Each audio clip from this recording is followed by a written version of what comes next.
Sa ruang 65 anyos na si Tatay Rodolfo kan Barangay 13, Ilawod East, Legazpi City, sa mga nag-atindir kan orientasyon para sa mga bagong benepisyaryo kan tulong sa panghanap buhay para sa ating displaced disadvantaged worker o tupad program kan Department of Labor and Employment o DOLE Bicol na pikundusir kasuudma sa Embarcadero de Legazpi sa syudad ni Legazpi. Sabi niya, bilang trabahador sa sarong construction site, dahil man sapatan sa iyang sweldo para sa oral daw na pangangaipo kan sa iyang pamilya, kaya dakulang tabang ang hatod kan tupad program sa mga siring niyang kapos sa buhay.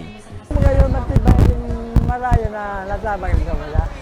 Ngayon, natulang tabang sa lalo sa mga kulang sa kwarta.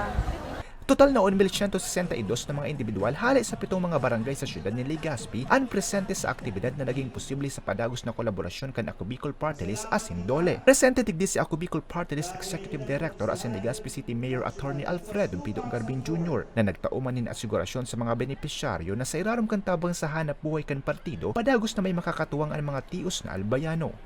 Karampot man sa nampondo kang syudad.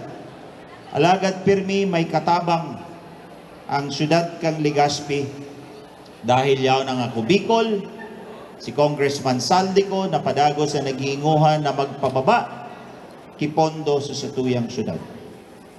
Mientras tanto, 10 aldaw na mga community service ang mga benepisyaryo antes na makuhaan sa indang sweldo. Para sa mga baratang tatak Bicol, Ariel Obea.